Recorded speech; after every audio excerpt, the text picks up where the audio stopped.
Hi, and welcome to Helping People Perform, the podcast that gives you fascinating insights into those people whose chosen vocation is to help others perform at their best. From consultants to teachers, sports coaches to financial advisors, all of my guests share a passion for getting the most out of individuals, teams, and organisations. Enjoy the episode.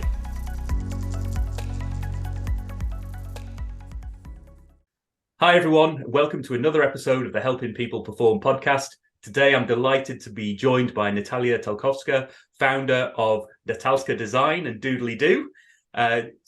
Natalia is a visual communicator, strategist, speaker, innovator. So welcome to the show, Natalia. Thank you so much, Paul. I'm happy to be here. Oh, fantastic for having you on. So before we get kicked off into a bit about how you help people perform, maybe you could give us a little bit of background about yourself. You know, what got you to where you are today? Oh, Paul, I always say, do you want like an espresso version or a wine version? How much time do we have? Because I don't want to overwhelm anyone. How did I get where I got? 11 years. You're looking at a business run 11 years in London. Very proud of that. Very grateful for that. I started from nothing. I started without one class in business, one class in art, and here I am doing something. It sounds like a liar, right? I shouldn't be even on the interview, but it's a mix of right timing, meeting the right people, luck. I always say there's a bit of luck in there, and kind of a searching for something. Because I came here, I was supposed to just study, go home, do my MA, happy days, nothing more than that. Then I worked a bit as a special arts teacher with special needs kids, loved it, very heartbreaking, but very grateful time of my life. And then I did a bit of a startup scene, didn't like it, 24 hours work, not enough pay, what's going on? And at that time, Twitter was the thing. Right. Shame it's not anymore, slowly. But yeah, that was the thing. And basically I was just meeting a lot of people, networking. I was fascinated by the fact that you can just go out there and meet people for coffee. And like I wasn't aware of that. Can you just go and meet people for coffee and just have a chat about what, right? So I met someone who became my mentor. His name is Darren Robson. I didn't know what's a mentor. So I just thought he's a very interesting businessman, runs interesting things. We had a mutual friend. I tweeted him and I was in my kind of desperation zone where I was like, right, either something happens in my life or I go home and it's okay. I've got a plan B. There's no like drama in there. Yeah. But I knew that there's something more I want to do with my life and I want to do something with my visual skills. I didn't know what to do with them. I knew that being an illustrator wasn't enough for me. I wanted to kind of hone those skills. I knew I'm a fast thinker. I knew I'm creative. I knew I can problem solve and I knew I can draw. So I met him for a quick breakfast. He literally said yes to my little tweet. Would you like to meet? Yep. Who does that? So I was like, wow, I better use that time well. We met and he kind of in a second changed my life because he was like, well, you clearly have a talent. I don't know what you're doing in this job. I don't know how I'm going to help you. Here's my number. Leave the job, set yourself up as a business. I'm here and just call me when you're ready. And I'm like, who does that? Come on. So long story short, after that, I did do that. I was terrified. I didn't have any savings, but this person without any signature and any form in place agreed with me that for the next 6 months, I will put £1,000 into your bank account, no questions asked. Your job is to go out there and talk to people and just, I don't know, you figure it out. What's your story and what do you do? Just talk, just go out there. And whatever you earn, even if it's a £100, then we'll pay you less than that. Right. If it's £200, we'll pay you less than that. If you didn't earn anything, we'll pay you the full K. And I was like, again, who does that? You know, it was just a very, you could almost say like movie-like moment in my life where I was like, how on earth someone believes in me and my skill before I even am aware of that, right. Or I believe in it or whatever. Who does that? I'm a stranger. So long story short, again, I've done it. It's been the most intense, I would say, high performance part of my life in terms of being coached and learning very, very challenging lessons about business, about people, about managing my own expectations, going out there, fails, up and down, up and down. From then on, we're looking at an 11-year business with a team, with an amazing pool of people, creatives that we work with around the world, from consultants, creatives, designers, animators, you name it. And oops, I'm here. Just found yourself here at the end of the day. Yeah, it kind of sometimes feels like that. So I hopefully gave you a bit of an idea, but of course, there's a lot that happened in between from there to here. Yeah, I'm sure there is. And there's a couple of things I'd like to just delve into a little bit there. First of all, an area that's of particular interest to me. I have a child who has special needs, and I know how important art and visual communication is in that space. What are some of the key lessons you learned in your time working in that field? Oh my goodness, so much. First of all, such a appreciation for just how others learn, how different kids learn, how they acquire knowledge, how it's not about 2 + 2 is 4. When you work with kids with different needs, it's about creating a safe space for them. It's about getting to know them. It's about opening up the entire class and everyone to work as a team, to support one another. And I was working with very, very different types of children and teenagers. Some it was about managing their energy and kind of a bit of on the ADHD and kind of, let's say, coming from very difficult homes. And some of it was working with autistic kids, on spectrum, all sorts of things. And it was fascinating to me. I will never forget one of my biggest, I think, let's say proud moments after working for a few years with an autistic boy. Through our, let's say, me and parents and the staff kind of, let's say, approach, we got him to, at the end of those 3 years, really very much more interact with other kids, respond in different ways, show us that he's noticing things, because he was always just, of course, in his own world, and that was his world. So I was just fascinated by how amazing, smart, clever, creative, full of stories these children are, and how there's so much potential that I sometimes felt like it's not explored enough. Yeah.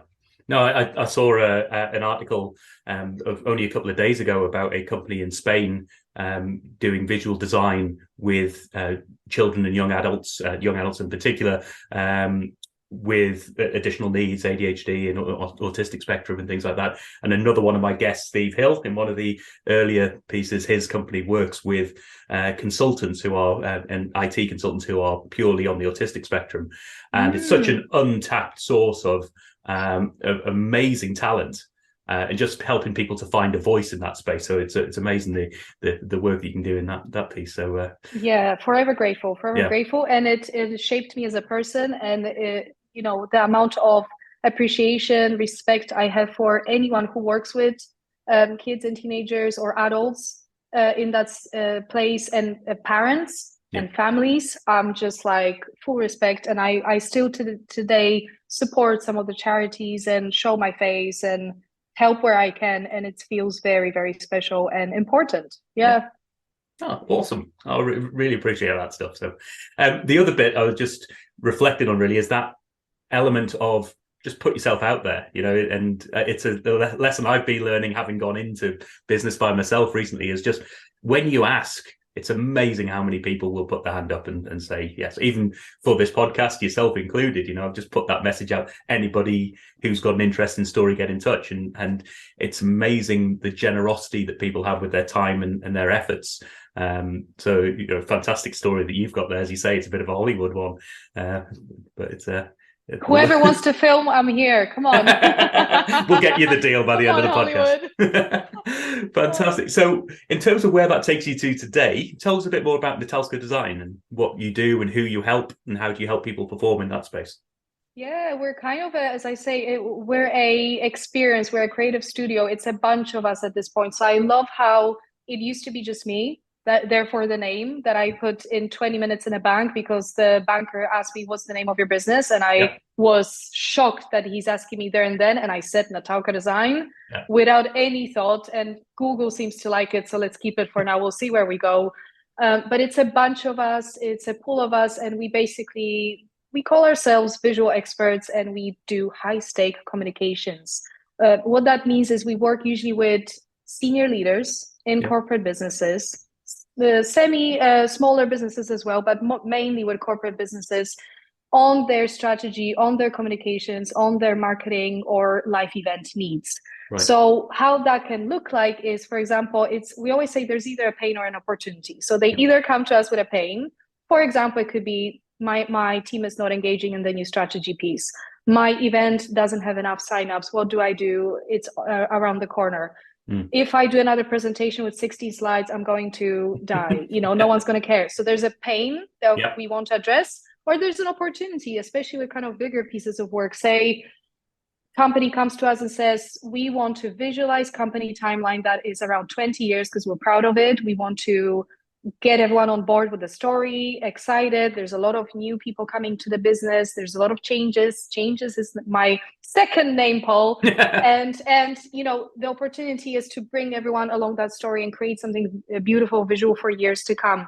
So we kind of get these often very different asks, yet often very similar, because every company needs to communicate better, needs to communicate in a clearer way, needs to engage, needs to drive action, needs to drive decision making, whatever you want to call it. So we're not your in-house design team. We're not creating logos every day and stuff like that. It's more these very intricate, bespoke visual pieces that we get called for. And it's been so much fun to drive this for a few years now. I guess, many. and from what I understand, this started off with you like standing in front of a room where people are having a meeting and just literally illustrating what's going on in that meeting throughout and keeping a visual record. Is that the sort of thing you were doing in the early stages? So that was the beginning. You're totally right. That was my Darren days, where he took me under his wing, and he was working with a lot of businesses, still does. One of my first clients was Network Rail, which is still one of our biggest clients. And he was just like, Natalia, I've got a workshop and you're going to join me and we're going to capture all the main, points. Can you do that? And I was just like, sure. And I didn't have that skill, let's say, named. I didn't know there's a skill like that. Yeah. So many people call it different ways. I mean, it comes from back in the days. There's TED Talks. There's a lot of kind of older, let's say, visualizations on YouTube and stuff like that. So this stuff has been existing for a while. It's just I didn't know it's a skill. I didn't know it exists. Yeah. So you're looking at 11 years ago, a little chicken with her pens running around with a big paper, sweating, and just kind of like, I will do this for you right now. When I look at pieces from 11 years ago, I'm like, oof, this is not that great. Yeah. But this spurred me again so quickly. When we're talking about performance, if I may, it just, put me into this high trajectory because I was just thrown into it. There was no time to think. There was no time to learn, name it. I was just, hi, guys, I think quickly. I draw. Can I help you break this apart? Yeah. Oh, I've seen it in practice a couple of times, live in a couple of meetings, and it's amazing how engaging it is for everyone, and how just that different element of what you'd usually get with a couple of scribbles on a whiteboard in terms of what are the actions from this meeting. It's a completely different experience and so engaging for people. And where's it moved? Has it moved from there? Do you find yourself doing more high-tech stuff now, or is it still sort of pen and paper? How's it working, and how's it progressing for you? Well, to be fair with you, pen and paper disappeared very quickly because I was, way before the whole environmental conversation started or anything like this. My main focus was I want to be one of the leaders in that space. I want to bring everyone on board digitally. I don't want to be constrained by geographical limitations, or having a let's say big studio that I can't move around, or not being able to work with the best talent in Venezuela, in Asia, whatever it is. So I was always very, very intricate and kind of interested in making remote, making it digital. So from very, very quickly, straight on, I got myself a Samsung little tablet. And of course, at this point, we're being even sent few to test every year, which is blessing, and I'm very grateful. But I wanted to get everyone on board to be remote, to be digital, not constrained by time and space. And yes, if I can save a few trees on the way, then that makes me very proud of us.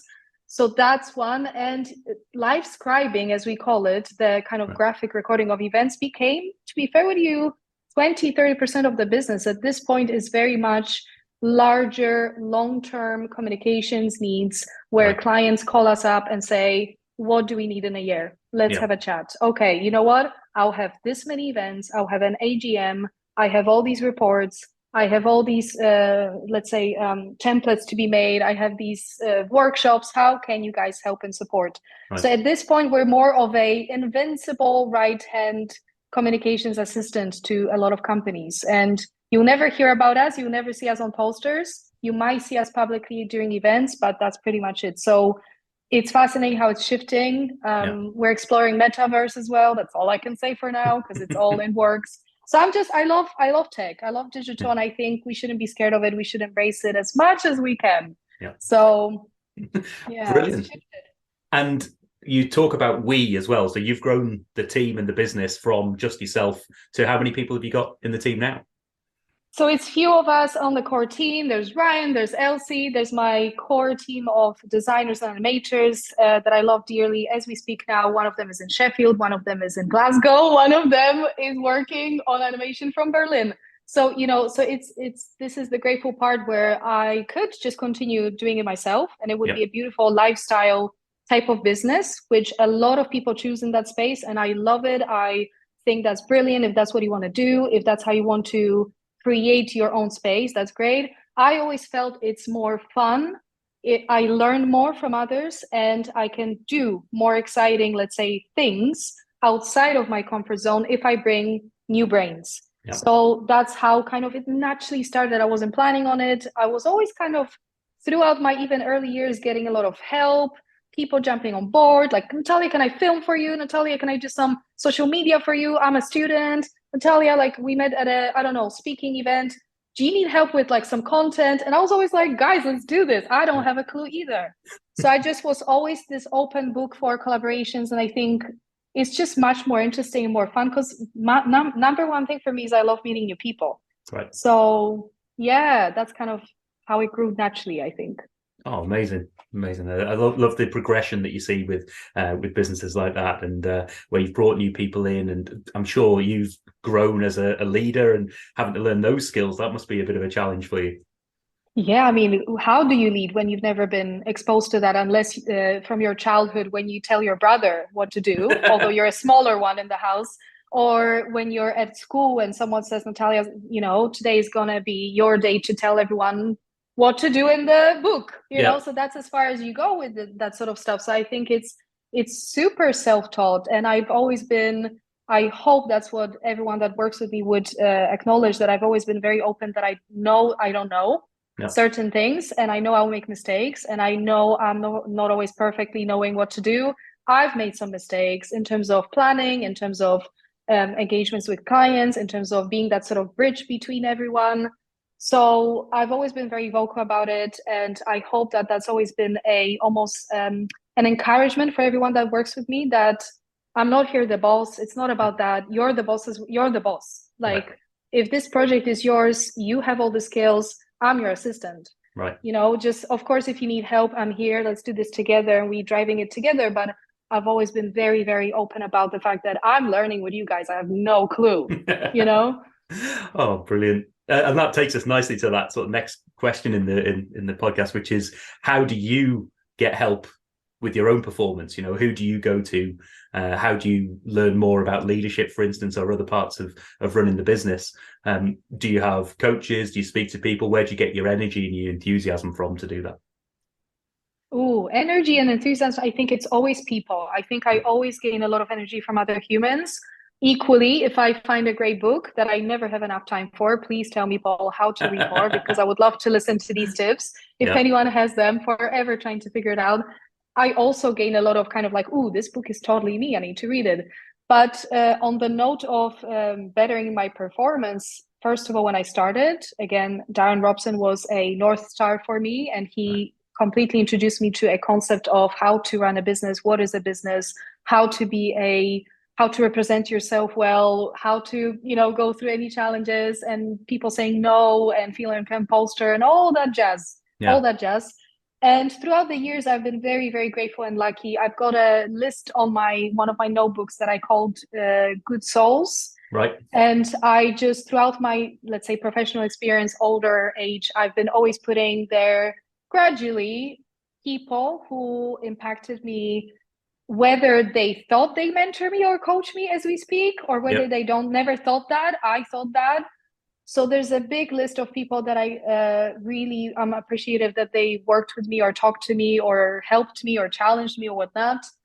Right now, I'm working with a business coach Right. that I've been introduced to, and it's been like back at school, Paul, back Yeah. at school, breaking it apart, systematizing my thoughts, learning about sales, learning about psychology, literally from like how to package something to how to present something, how to talk about yourself, all that stuff. I'm like, whoa, Yeah. this is nuts. So whatever that is, I'm enjoying. I like to learn. I like to feel like my brain is expanding. And what else? I read a lot of books. I go to events where I can, and I just love to pick people's brains. And I think that all of us have something interesting to share, to learn from, because we have all different experiences. I'm sure Yeah. I could learn from you tons of things if you sit with me over a glass of coffee or wine or whatever. Yeah. Yeah. Oh, yeah, and it is amazing that I mean, this is a large part of what this podcast is all about. Is my mind was sort of open to this world where there's so many people who help others perform at their best that I wasn't really aware of in my early stages of my career. It's like you're the manager, you're junior manager, you're senior manager, you move up that way, and then it's like, actually now my role is to help others perform at their best. And there's all sorts of different angles from that, and all sorts of coaches and mentors and even just inspirational people who, as you say, don't even necessarily set out to be inspirational, but it's whatever hits home with you, isn't it?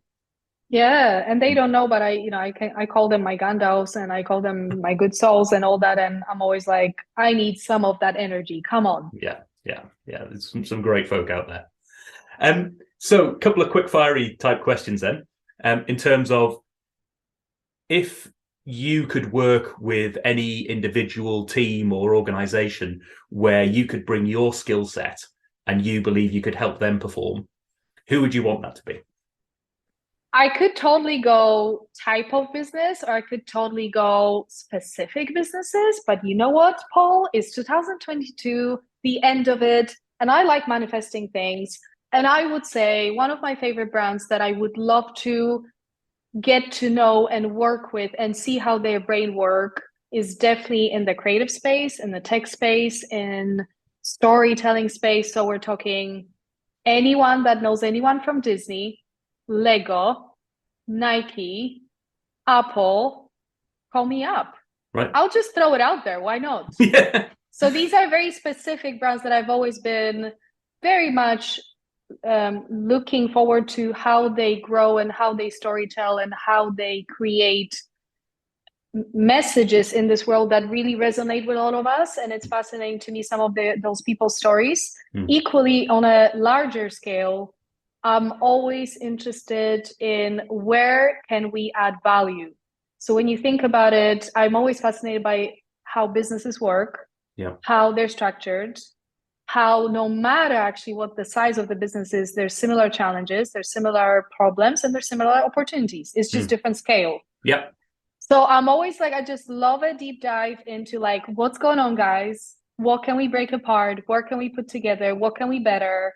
How can we speed this up for you? How can we help you engage with this? So in that sense, that's why I love my work, because we work really with any industry. Right. Yeah. Oh, amazing stuff. And conversely to that, who would you like to sit down with, have that coffee, have that glass of wine, who you think would be a real inspiration to help your performance in whatever way, shape, or form you see that? Ooh, again, there's so many humans. Like, I'll give you someone who is not with us anymore. I'll give you someone who is around and I really look up to. And we're just going to go with that. Okay. The person that is not around, it's actually just a clever person in terms of words and life and attitude and motivation. Alan Watts, writer. Okay. So he's not anymore here, but anytime I hear any quote from his or anything like this, I'm like, yes, my life is okay again. Right. So I'm really into motivational kind of actually leaders, speakers. I would say not where it's kind of like, do your best, perform, boom, boom, boom. Like not that sort of vibe. It's more about that sort of actually that peaceful vibe. Right. That like, you've got this, you already have this. How can you be here? You already, it's just you stopping yourself. So I'm into that a lot. It helps me to kind of break my sort of thinking sometimes, because I'm not my best friend sometimes in terms of what I can do and what I can't. In terms of a person that's around, I've been really, really following work of Chris Do. He's an American business leader, CEO of an agency, creative agency. He's a speaker. His mind is like just genius. And I've learned so much so far from him and his team. And that would be definitely a person that I would love to sit down and have a chat, because I feel like after an hour, I'll be like, whoa. And after that same hour, he'd probably be saying the same thing as well, no doubt. So who knows? Exactly. Oh, fantastic. And just to close things out then, how do people find out more? If they're interested in finding out more about your company, or you reaching out to yourself, how do people get in touch? Well, it's either my very Polish name, good luck to everyone, Natalia Talkowska, which I'm sure Paul can write it down and it will be easily clickable. I certainly will. To LinkedIn. So that's that. Or the business name is natalkadesign.com. We're everywhere the same name on any platform you can think of. We're not dancing on TikTok. We are on TikTok, but as everyone else in their 30s and 40s, a bit confused. So that's okay. It's actually funny. So I think that's the best way. If you just want to grab us anywhere on a DM or through LinkedIn, I'm always around. Brilliant stuff. Well, Natalia, really appreciate your time today. A fantastic story, and a really fascinating one, to just not only in terms of what you do and how you help people, but also just your story of how you got there and the learning process that you've been through, not only to get started as a business, but to grow that and to move to where you are now and where you want to go forward. So if there's anybody out there from Disney and Apple and those good places, hook Natalia up, and I'm sure 2023 will be the year. I will tell you, Paul. We'll see how manifestation worked during this podcast. I will tell you if it happens. There we go. Boom. Well, thanks for your time today. Really enjoyed it. Thank you so much, Paul. Pleasure. Thank you. Thanks for listening to today's episode. If you liked what you heard, then please give the podcast a rate, review, and share. I'm Paul Teasdale, and from sausage making to banking, oil and gas to Formula One, I help people perform. If you'd like to find out more and have a conversation, contact me via helpingpeopleperform.com.